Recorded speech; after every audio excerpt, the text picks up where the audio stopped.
Que delícia! Que gostoso estar aqui, estou bem feliz. Gi, Alisson, Anne, vocês conseguem vir mais para cá? Daí eu consigo ver vocês aqui. Fica gostoso.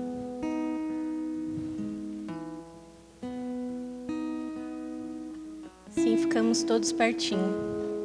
Eu estou falando muito alto no microfone que eu nunca sei, acho que tá bom assim, né? Vamos abrir nossas Bíblias então em Êxodo, segundo livro lá, Êxodo 25.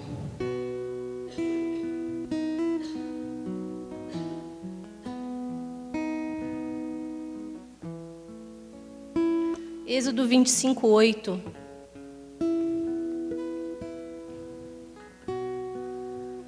Nesse momento, então, aqui, quero contar para vocês rapidinho o que está acontecendo. Lembra daquele povo que saiu, que Deus ordenou que Moisés tirasse do deserto? Então, Moisés fez isso, eles estão passando pelo deserto, e nesse momento, Deus pede para Moisés se encontrar com ele no Monte Sinai, tá? E ele está lá, nesse momento, conversando com Deus. Só isso, né, que ele está fazendo. No monte, conversando com Deus. E é ali que ele recebe a tábua dos 10 mandamentos. Vocês conhecem a história. Obrigada, Pami.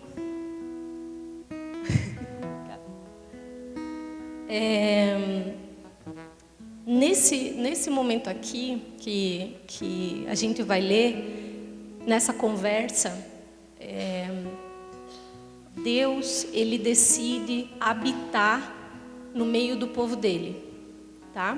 Então, lá em Êxodo 25, 8, diz assim: e me farão um santuário para que eu possa habitar no meio deles, segundo tudo o que eu te mostrar, para modelo do tabernáculo e para modelo de todos os seus móveis, assim mesmo o fareis.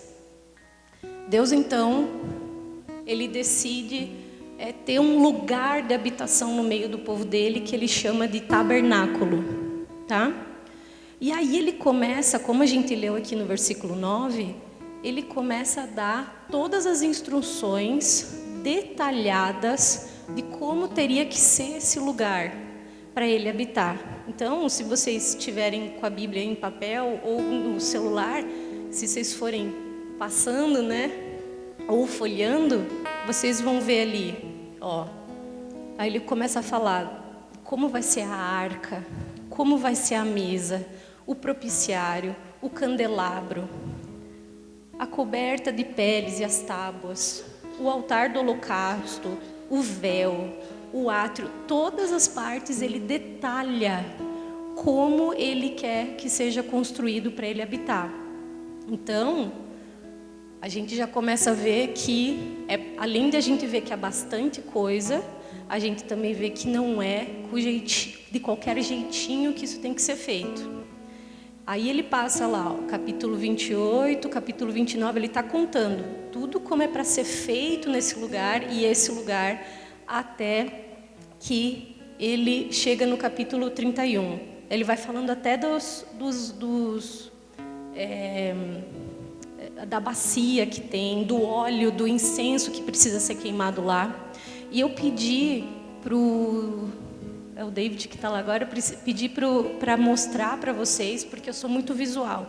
Então, para eu entender, e talvez ajude vocês a entender a magnitude desse lugar, tá? Tem um vídeo bem rapidinho de uma réplica que existe. Você consegue passar, David?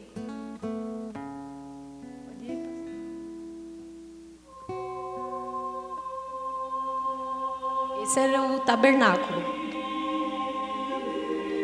Toda essa tenda em volta, essas cortinas, essa é a entrada.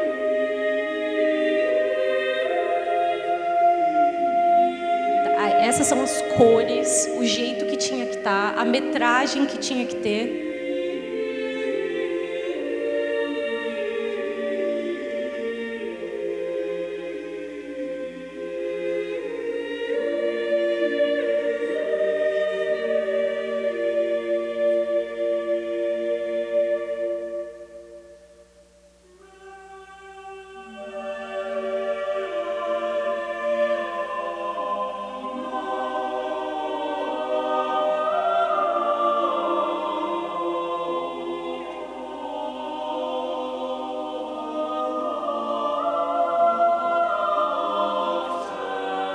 lugar santo, esse é o lugar para queimar incensos. Esse é o lavatório.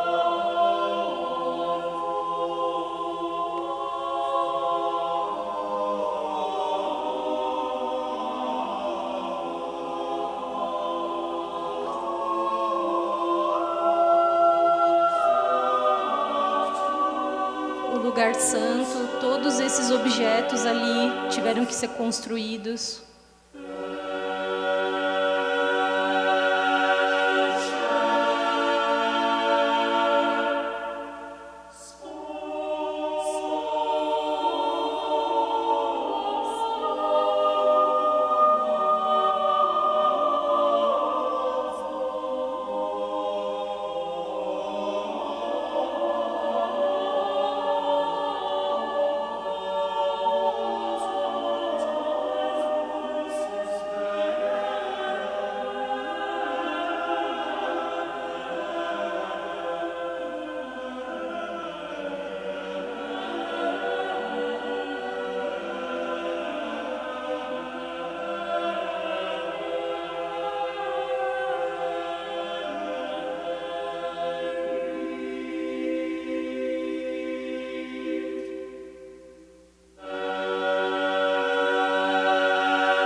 Santo dos Santos, onde Deus se encontrava com o sacerdote.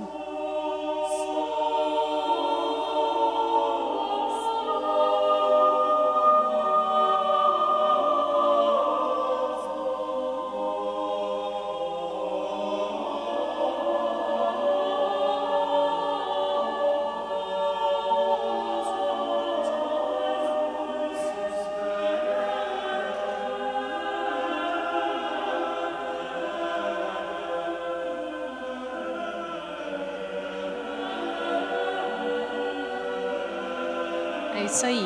Então, eu só trouxe para vocês terem ideia do que era essa construção, do que ia ser essa obra, tá? Cada detalhe, cada cor, cada tecido, tudo o Senhor disse nesse momento aqui para Moisés, durante todos esses capítulos. Aí chegou no capítulo 31, quero que vocês vão lá comigo no capítulo 31. E então ele fala para Moisés quem ele chamou para fazer essa obra. Então, vamos ler lá comigo. Êxodo 31.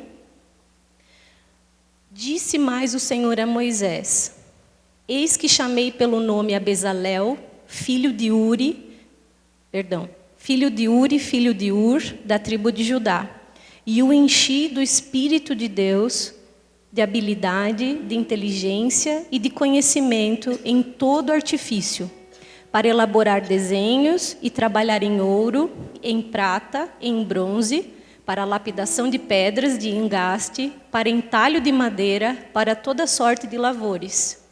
Eis que lhe dei por companheiro a Oliabe, filho de Aizamaque, da tribo de Dan, e dei habilidade a todos os homens hábeis para que me façam tudo o que tenho ordenado.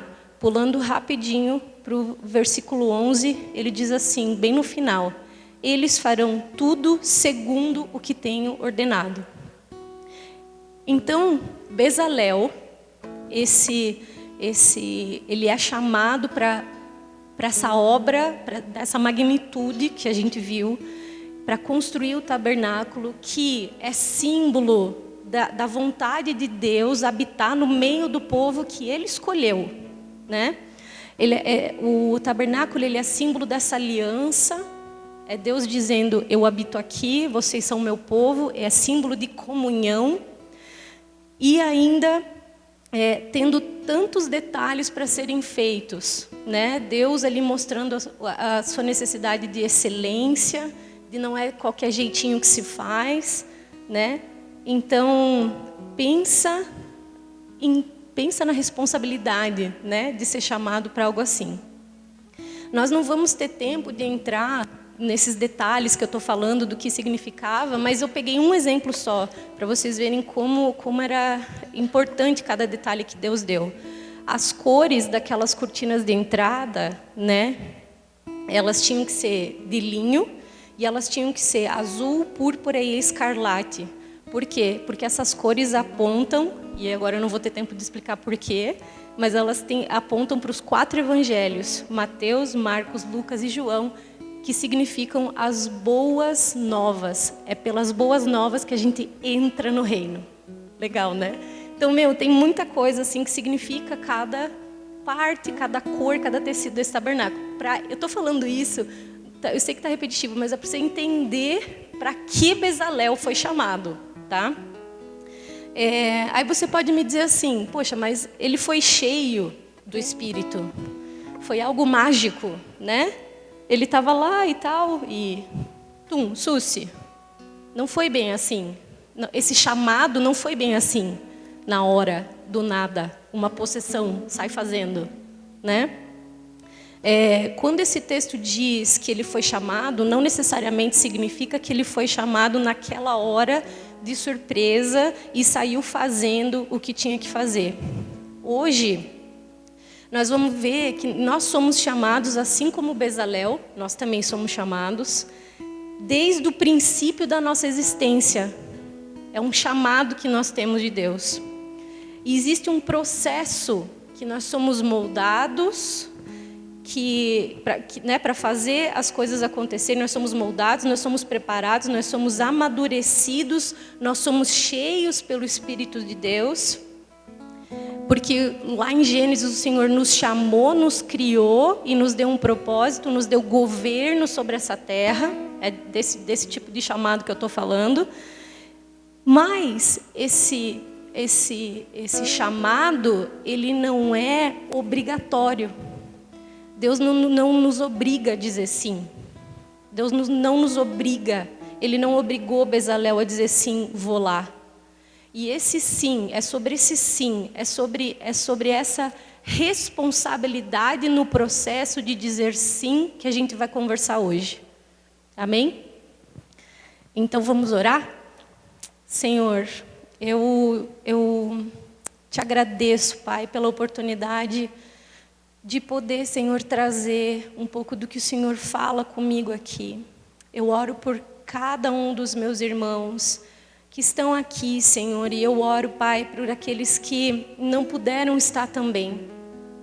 Eu oro, Pai, porque eu sei que não é por um acaso, Senhor, que o Senhor traz as pessoas, não é por um acaso que o Senhor aponta o rumo das palavras, e eu sei também que a Tua palavra não volta vazia. Eu oro, Pai, que seja um tempo de transformação. Me ajuda, Senhor, a não atrapalhar aquilo que o Senhor quer fazer. Me ajuda, Senhor, a conseguir externalizar aquilo que o Senhor tem construído e feito dentro de mim, Pai, para que possa derramar na vida dos meus irmãos aqui, para que eles possam, Senhor, também serem lapidados e construídos e saírem daqui diferentes hoje. Eu oro, Pai, para que a gente saia com o Teu cheirinho gostoso, Pai, o cheiro da Tua presença, com aquele mexido dentro de nós que só acontece, a gente só sente quando o Senhor põe Sua mão, Pai. Em nome de Jesus, essa é a minha oração. Amém? Todos concordam que o Senhor tem um chamado para você? Todos concordam que vocês têm um porquê da sua existência?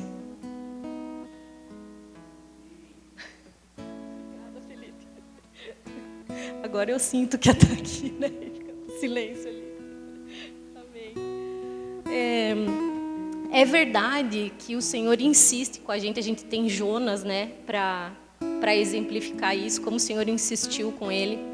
Mas é também verdade, como eu estava comentando antes, que Ele não nos obriga. Que existe uma parte importante do nosso sim. Existe uma responsabilidade para o nosso sim. E uma primeira coisa que eu queria mostrar para vocês, está já no primeiro versículo, na primeira partezinha do 31, que é o versículo 2, que diz assim: Eis que chamei pelo nome a Bezalel.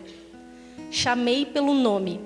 Se a gente for ver, Salmo 100, não precisa abrir, tá? Salmo 147, 4, Deus também diz que Deus conta as estrelas do céu e chama todas elas pelo nome.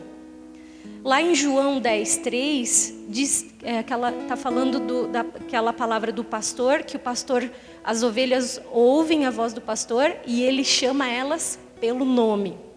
Então, esse texto de Bezalel, ele se assemelha a esses dois aqui, nesse chamar pelo nome, porque ele está mostrando para a gente que Deus conhece muito bem, Deus chama pelo nome porque Ele conhece bem, porque as ovelhas, as estrelas e Bezalel e nós somos dele, Ele chama pelo nome. Vocês já assistiram aquele desenho Sing, que os bichinhos cantam? Da elefantinha? Sabe aquela porquinha que tem 25 porquinhos? E aí, na hora de ir para a escola, ela vai dando a mochilinha dizendo tchau, nenini, tchau, nanana. Ela chama cada um pelo nome. Os porquinhos não são tudo igual. São tudo igual. Mas ela chama cada um pelo nome. Só ela, né? Se duvidar, nem o pai ali sabia. Mas ela estava com eles o tempo todo. Ela conhecia eles, né? Muito bem. Então, Deus nos chama pelo nome... porque Ele nos conhece muito bem, Ele sabe quem a gente é, Ele sabe as coisas que a gente já sabe, Ele sabe aquilo que a gente precisa aprender, Ele sabe em que etapa da nossa vida a gente está, Ele sabe que processo a gente precisa passar, Ele conhece a nossa estrutura, sabe se a gente está pronto para aquilo ou para não aquilo, Ele conhece a gente, né? Lembra que Ele tem um propósito para a nossa vida? A gente vai falar bastante disso hoje. E eles vão me dizer que sim, né? Lembra que Deus tem um propósito para a sua vida? Sim. Então tá bom. Quando a palavra diz, eis que chamei pelo nome a Bezalel, não necessariamente significa que foi naquele momento que ele chamou Bezalel pelo nome. Sabe? Assim, naquele momento ele chegou, é Bezalel. E aí Bezalel estava totalmente despreparado, não sabia nada com nada, ouviu o nome dele e falou, vou sair fazendo. Não necessariamente significa isso. Deus chamou Bezalel como chamou você no princípio da tua existência. Tá? E, por exemplo, vou exemplificar com a própria Bíblia. Davi não foi chamado para ser rei e inclusive ungido para ser rei? Vocês lembram aquele momento que ele foi ungido na casa dele? Tá, daí ele saiu rei, fechou a porta da casa e falou, tchau pai, tchau mãe, sou rei. Não, ele passou por um processo para chegar a ser rei.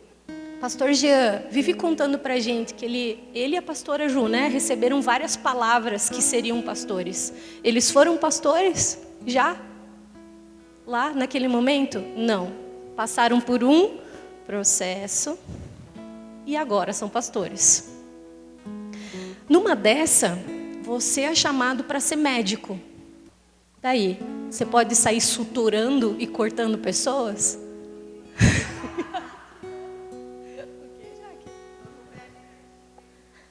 Aprende tudo, né? Que bom que ele não chamou a Jaque, né, para isso. Se você recebe um chamado desse, o que você faz? Você começa a pensar, né? Eu tenho um vestibular difícil para passar. Eu vou começar a estudar desde já, né? Eu vou começar a guardar dinheiro para fazer uma faculdade, porque a faculdade de medicina ela é longa e ela é onerosa, né? Você começa a assistir Grey's Anatomy.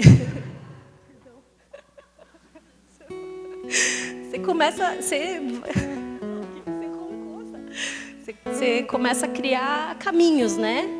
Para seguir o teu chamado. Numa dessa, você foi chamado para pregar o evangelho lá na Conchinchina. Primeira coisa que você vai fazer, onde é a Conchinchina? Você vai estudar sobre a Conchinchina, né? Eu faria isso, eu descobriria que língua que fala lá e eu ia começar a aprender, né? Para ser melhor tua comunicação. Aí você pensa, tá, se é para eu pregar o evangelho na Conchinchina, eu vou começar a pregar o evangelho aonde eu tô, porque eu preciso ir para lá pregar, então eu vou começar a aprender como é que é pregar o evangelho. Eu vou ler a Bíblia, porque eu tenho que pregar o evangelho. Eu vou começar a pregar o evangelho para o meu vizinho, vou começar a buscar experiências para em algum momento eu ir para Conchinchina pregar o evangelho. Tudo bem até aí? Então a gente caminha na direção do chamado que o Senhor falou, que o Senhor nos deu. Amém? Tá bom. Obrigada, Diego. O mesmo versículo, né, termina assim: Bezalel, filho de Uri e filho de Ur, da tribo de Judá. Ele especificou, né, de quem ele é filho, de quem ele é neto, de onde ele é. Eu sei que tem vários motivos para genealogias na Bíblia, né, mas foi muito engraçado como o Senhor falou comigo sobre essa parte, porque assim, para quem não sabe, eu sou professora. Minha mãe é professora, minha avó é professora. Foram, né? Não são mais.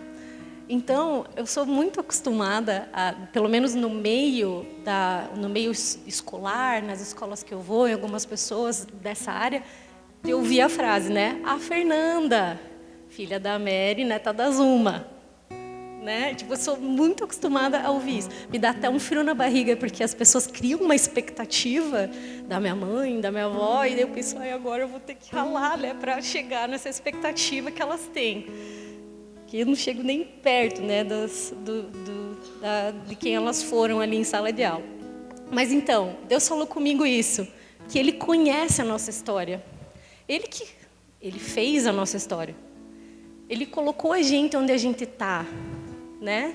Ele esquece aquela história de as crianças escolheram as mães que têm. Deus escolheu a nossa família. Deus escolheu o lugar que a gente mora. A gente está num lugar, a gente está numa família, a gente está em um momento, numa igreja que o Senhor planejou, né? Se a gente está fazendo tudo conforme a voz dele. E isso tudo, todo esse meio, ele é parte do que a gente é. Então, não despreze aquilo que você foi aprendendo, porque podem ser habilidades importantes para aquilo que Deus te chamou para fazer. Falando de novo de Davi, vou exemplificar. Será que foi por acaso que ele cuidava das ovelhas do pai? A Bíblia diz que, cuidando das ovelhas do pai, ele tinha que lutar com ursos e leões. Gente, foi preparação para o que depois ele passou. Será que era à toa que ele era pequenininho? Será que ia ter o mesmo impacto? Você vê que o soldado, o grandão, o melhor do exército, foi lá e matou o gigante? Não, agora diz que foi um pequenininho que cuidava das ovelhas. O Senhor já sabia dessa história, né? Será que foi por acaso que ele foi perseguido e se escondeu na caverna de Adulão? Lembram como ele saiu de lá? Ele entrou como estava se escondendo, né? Ele encontrou a família, ele encontrou pessoas que ninguém dava bola, que eram os falidos, né? Os medrosos, os que deviam, e saiu de lá com um exército de mais de 400 pessoas, né? Foi por acaso que ele foi para lá? Então, todo o processo dele, ele foi adquirindo habilidades dos lugares e das pessoas que ele foi encontrando. Não despreze os lugares e as pessoas que vocês vão encontrando, porque é dali que estão também as habilidades que você precisa para esse chamado. E desmistifique a ideia, quando eu estou falando de habilidades, de que eu só estou falando, por exemplo, de habilidades tocar violão, cozinhar. Essas também são habilidades, elas são importantes, elas são parte do nosso chamado, elas precisam ser desenvolvidas, com certeza. Mas são habilidades também, capacidade de ouvir, disposição em aceitar críticas, ser flexível, entender trabalho em equipe, resolver conflitos, seguir instruções, saber contar histórias, ser criativo, ser organizado, ser pontual. Eu aprendi a ser pontual com meu pai. Toda santa vez que tinha um negócio para fazer, ele me dizia, 15 minutos antes, esteja pronta. Se tem uma reunião, 15 minutos antes esteja lá. Tem que ir para um almoço, 15 minutos antes esteja pronta. Tem que sair 8 horas de casa, 15 minutos antes esteja pronta para sair de casa. E eu fui aprendendo com ele, absorvendo com ele, fazendo isso. Gente, pensa numa professora que se atrasa. Não tem como. Eu tô sempre 15 minutos lá, antes. Entende? Uma habilidade que eu fui aprendendo na minha casa e que é extremamente importante para as coisas que eu faço. Pontualidade, organização. Como que eu trabalharia na igreja hoje sem organização? Não tem como, né? O lugar seria desorganizado. Então, são habilidades que a gente vai aprendendo. Já imaginou um líder em casa sem capacidade de ouvir? Um pastor sem habilidade de resolver conflitos? Um arquiteto sem criatividade? Então, são essas habilidades que a gente pode ir desenvolvendo. Perceba com olhos mais atentos onde você está, de onde você vem. Desenvolva essas habilidades que Deus te deu. E fuja das comparações. Sai da caixinha do que o que o outro faz, eu tenho que copiar. Ouça o que Deus colocou na sua vida e desenvolva isso. Tudo bem até aí? Obrigado, Felipe. Tomar uma aguinha.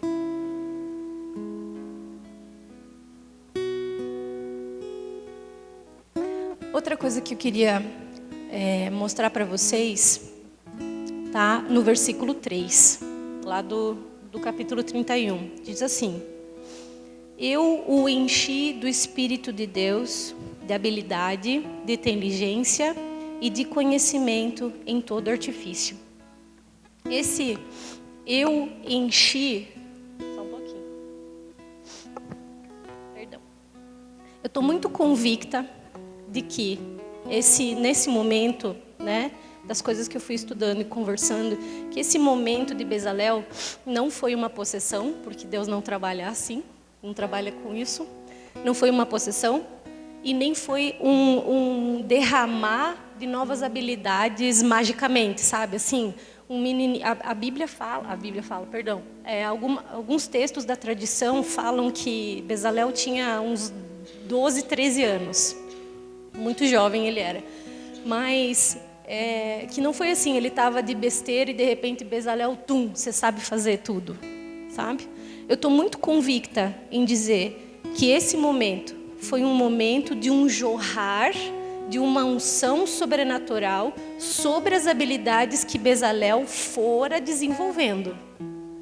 Então, por quê? Porque esse texto se assemelha com um texto que vocês podem ver em Deuteronômio 34:9, quando Josué assume o lugar de Moisés.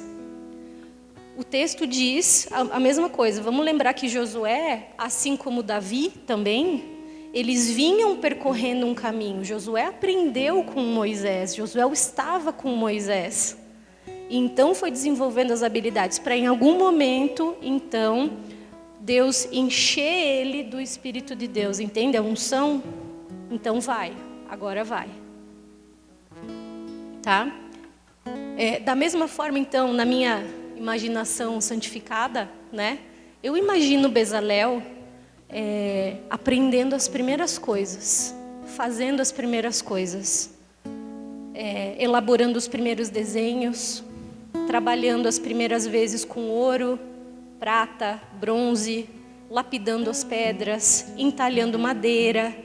Eu vejo ele errando, eu vejo ele jogando todo o trabalho fora porque não deu certo, eu vejo ele começando de novo, acertando. Eu vejo ele na minha imaginação tentando. E a questão é que a gente não curte muito. Ai, obrigada.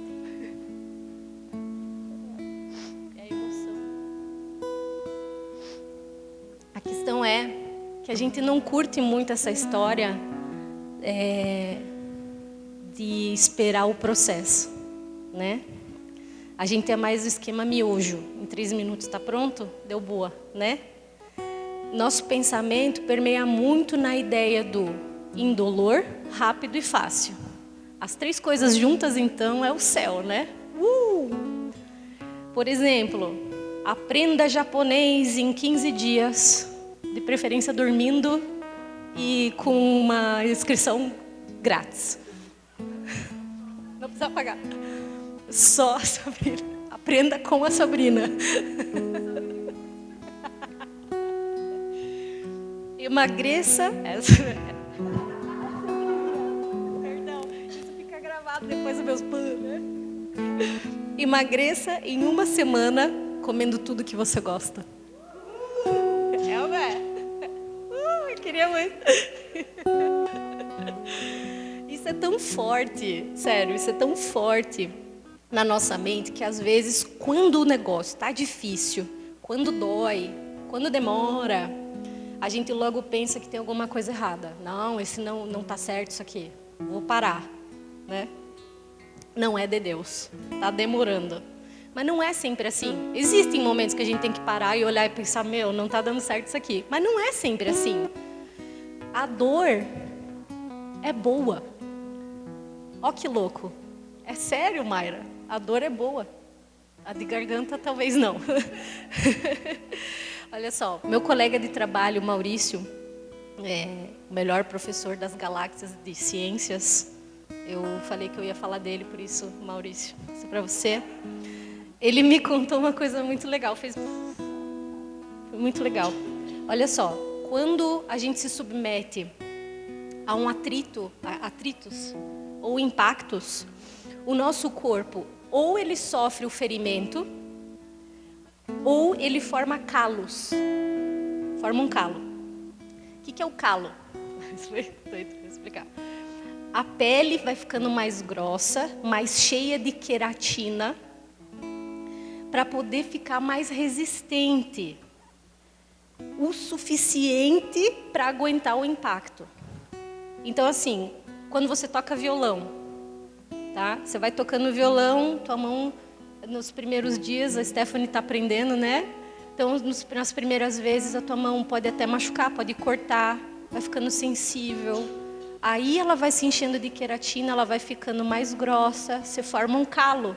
Não estou falando daqueles super calos, estou falando, né, aquela coisa feia, mas assim, fica mais grosso, forma um calo.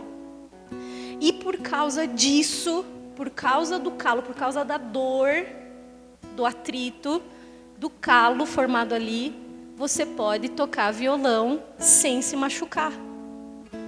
Se você não formar calo, se não tiver o atrito, não formar calo, é provável que toda vez que você toque violão, você corte tua mão. Olha a importância de formar calo. Não é muito genial? Talvez algumas coisas ainda não aconteceram para você, porque você não aguenta os impactos. Permaneça. Cada processo é importante. Deixa Deus trabalhar. Amém? Eu amo vocês. É bem pra mim isso aqui. Bezalel, já vou encerrar, tá? Bezalel, ele foi chamado para uma obra gigantesca. A gente viu. Pensa no temor de colocar as mãos nisso, né? De cumprir todas as especificações de Deus certinho. Pensando ainda que talvez ele tivesse ali entre 12 e 13 anos. Pensa, né? Se absorver isso e fazer isso. O nome de Bezalel, no original, significa a sombra de Deus. E foi exatamente assim, estando à sombra de Deus, do Altíssimo, se rendendo ao chamado dele, que Bezalel serviu. Eu não vou nem entrar na questão de que se ele dissesse não, será que o Senhor insistiria, eu chamaria outro, não vou nem entrar nessa questão, mas pensem comigo, a honra que Bezalel teve de participar da construção do tabernáculo. Vocês concordam comigo? Pensa na honra disso, para Deus habitar ali.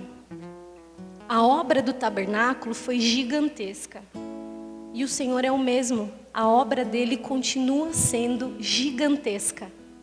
Mas agora, ele continua querendo habitar entre o povo dele. Não mais em tabernáculos, dentro da gente. E nós hoje somos chamados para continuar essa obra, para fazer essa obra, ajudar nessa obra. Temos a honra de pregar o Evangelho e ajudar o Senhor para que Ele habite dentro de nós. ou dentro das pessoas? Vocês entendem a honra que somos chamados?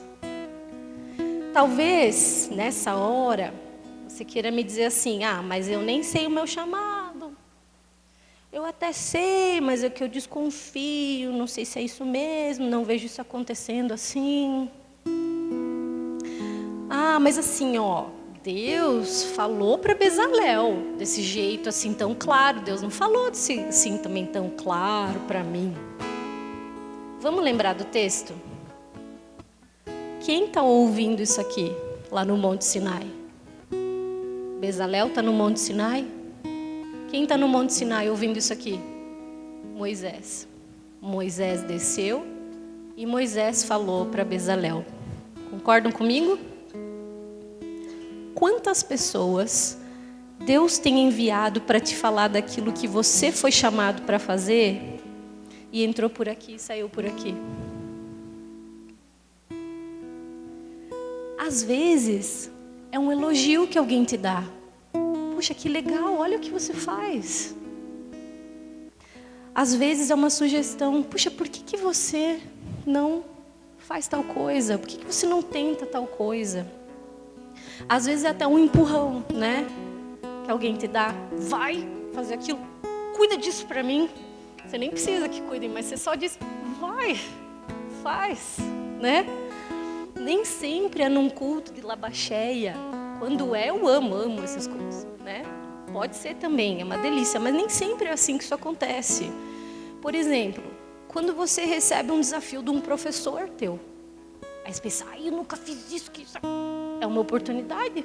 Quem sabe, você não desenvolve uma habilidade aí que está ali, que o Senhor quer que seja desenvolvida e você não teria outra oportunidade para desenvolver. Quando você está com a tua família, aprendendo, ouvindo, quem sabe você está aprendendo alguma coisa. Quando você é convidado para servir em alguma área, a pessoa pensou antes de te convidar, sabia? Te escolheu a dedo. Quando o teu chefe te pede uma tarefa, e aí você olha às vezes, você tem que fazer isso. Tá aí uma boa oportunidade para você desenvolver uma habilidade. Quando o teu líder te confia uma parte do em casa, está desenvolvendo uma habilidade em você. Quando te pedem para orar em público, poxa, se você vai ser um pregador, se você vai falar com alguém, não perca a oportunidade, né? Você tem olhado para esses momentos como oportunidades de Deus para desenvolver habilidades para aquilo que Ele te chamou? Ou você está esperando uma voz do céu dizer, vá?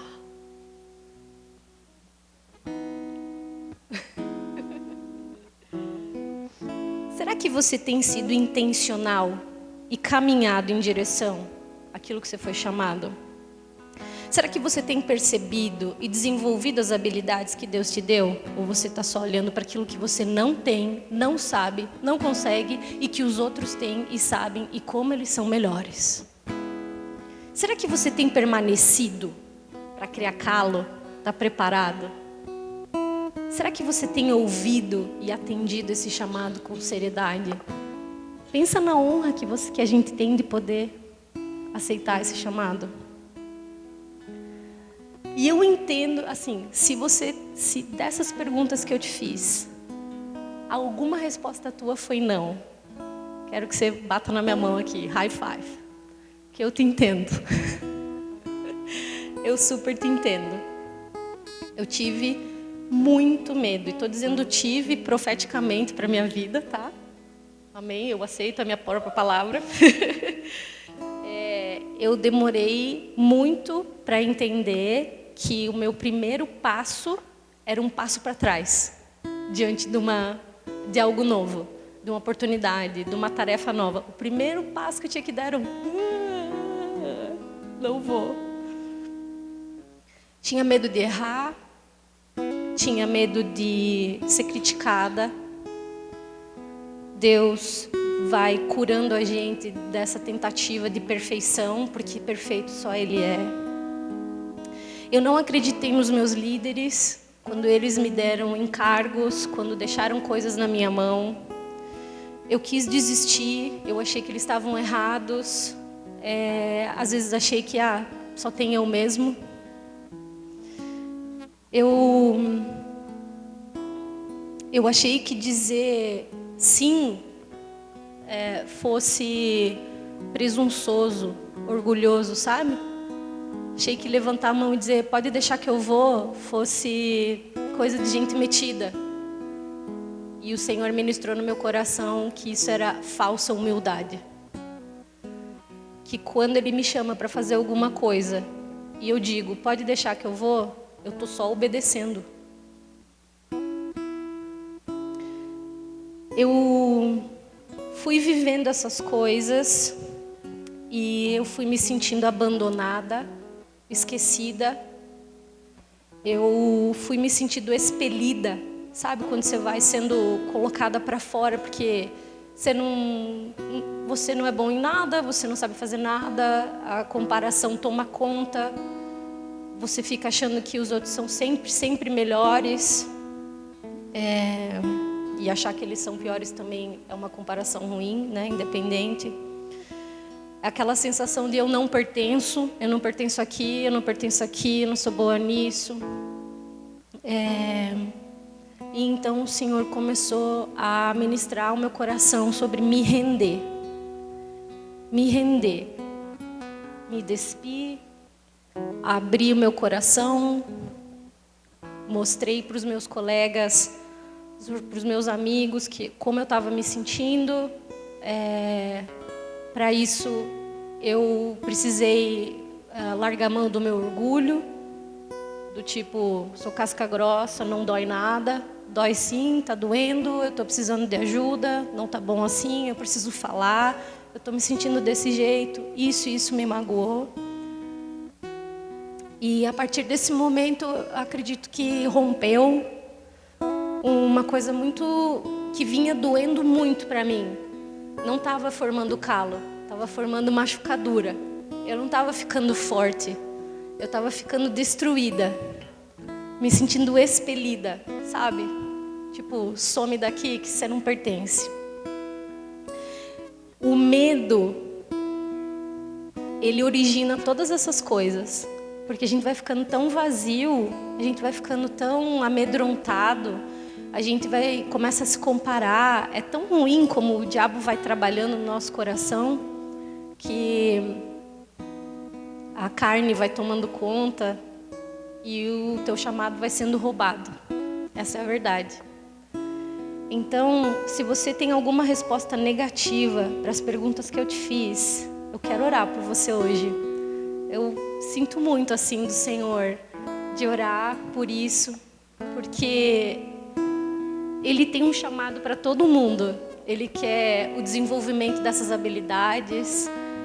E hoje eu não quero sair daqui sem orar, sem fazer essa oração, para que ninguém mais seja roubada como eu fui, sabe? Para que ninguém mais seja dominado pelo medo, pela descrença, pela dúvida, mas sim que a gente saia daqui com um espírito de coragem, de filho.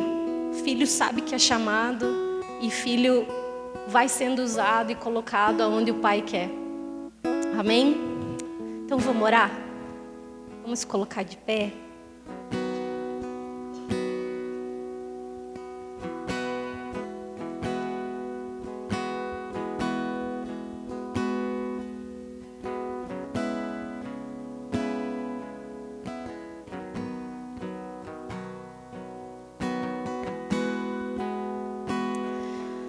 Pai, quero te agradecer, Senhor. Te agradecer, Pai, porque o Senhor é bom demais. O Senhor é onipotente, onipresente, onisciente.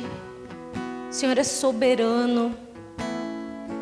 O Senhor é o amor, o Senhor é a justiça. O Senhor tudo sabe. O ouro e a prata estão debaixo dos teus pés, Pai. Obrigada, Senhor, por curvar os teus olhos sobre nós, Pai. Obrigada, Senhor, por não desistir de nós. Obrigada, Pai, pelas pessoas que o Senhor colocou nas nossas vidas. Obrigada, Deus, porque...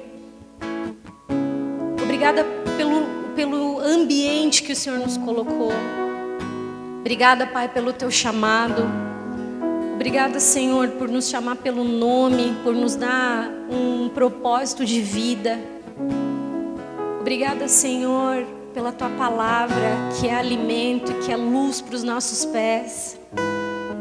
Obrigada, Pai, pelo Teu toque, que é de cura, que é de amor, que é de coragem. Obrigada, Senhor, por insistir em nos alimentar até que a gente cresça, amadureça, Senhor.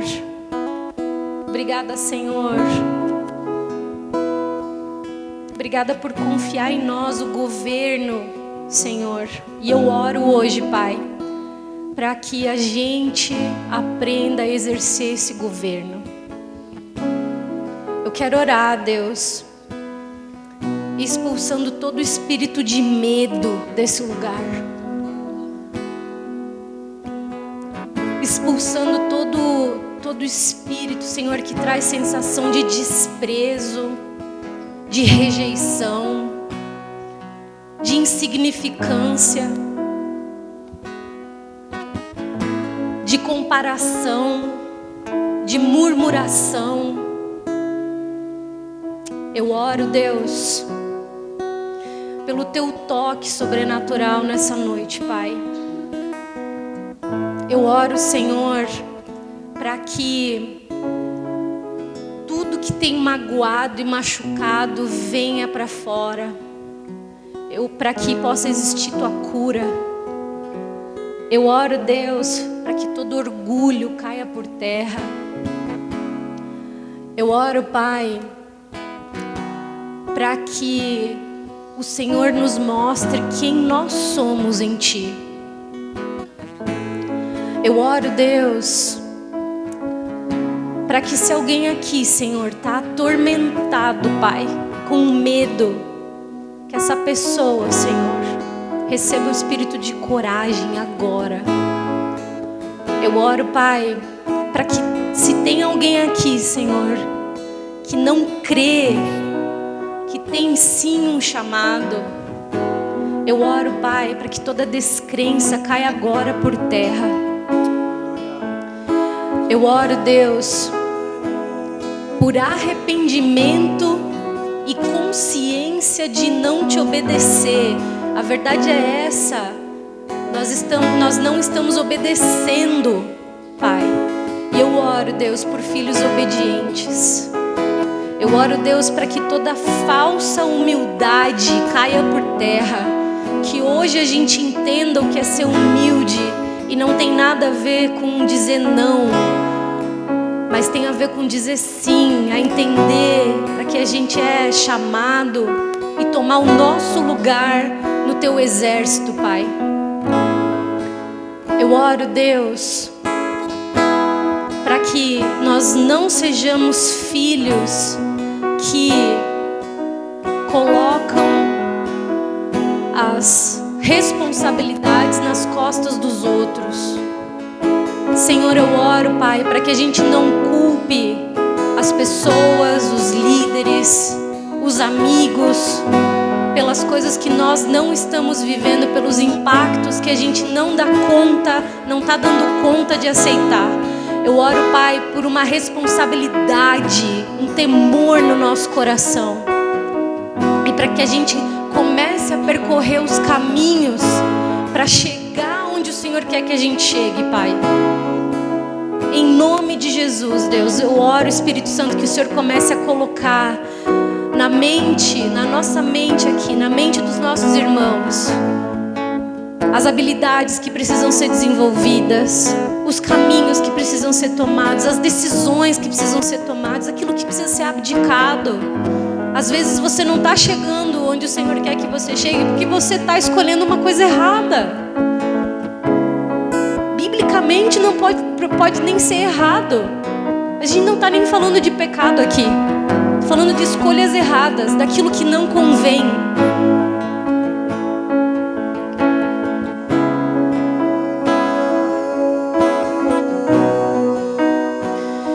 oro, Pai,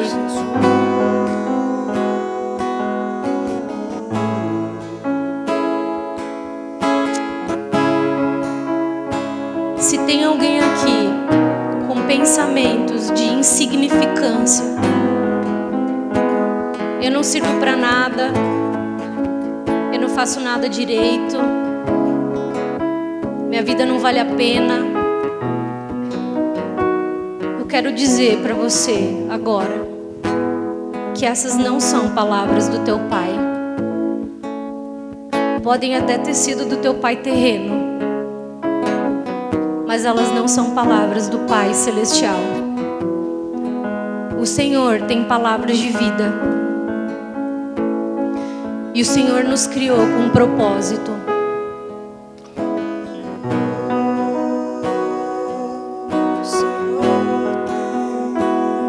Eu oro, Pai, mais uma vez pelas comparações.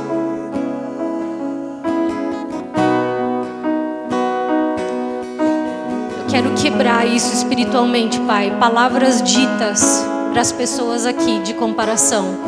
Às vezes é sutil, é em casa, é na escola. Aqui ele faz, por que você não faz? Entre irmãos, amigos. Quero quebrar essas palavras na tua vida, na autoridade de Jesus Cristo. Dizer que você é único. Tem pessoas que têm habilidades, tem pessoas que sabem cozinhar melhor que você. Tem pessoas que tocam violão melhor que você. Elas podem fazer pior que você também. Não é disso que eu estou falando. A gente não precisa ser melhor em tudo. A gente precisa ser bom e excelente naquilo que Deus chamou a gente para ser. Olha para aquilo que Deus chamou você para ser. Olha para a tua individualidade, para aquilo que é a tua essência no Senhor. Deus já está falando com você. Deus já falou há muito tempo. Mas você insiste em se comparar e a olhar para as pessoas do lado e ou achar que elas são mais ou são menos. A mesma raiz é o orgulho. Para de julgar os outros. Deixa o Senhor falar com essas pessoas. Tuas habilidades só você pode desenvolver. É tua responsabilidade.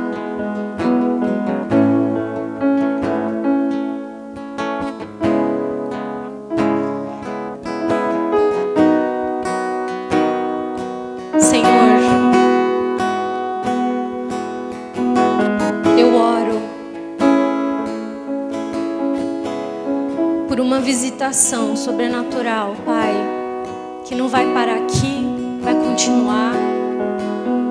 Eu oro, Pai, por memórias, que as pessoas comecem a se lembrar de habilidades, de coisas que gostam de fazer e comecem a olhar para isso, Pai, como o Senhor lá na existência, lá na criação dessa pessoa, colocando isso na vida dela, chamando pelo nome.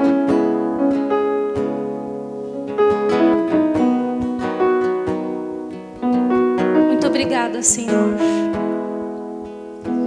Muito obrigada, Pai, por operar nas nossas vidas. Obrigada por ser um Pai amoroso.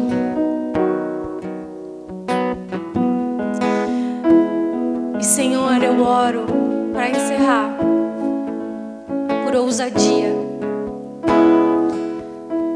Eu oro, Deus, por uma ousadia, uma confiança.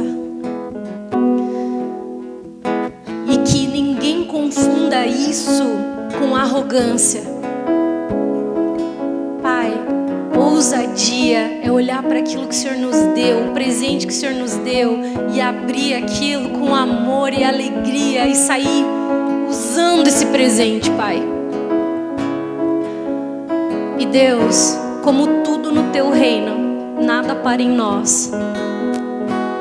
Que junto com essa responsabilidade de desenvolver aquilo que a gente foi chamado para ser, que o Senhor coloque pessoas na nossa vida para a gente derramar esses dons, para a gente exercer esses dons que o Senhor tem chamado a gente, Pai, para fazer.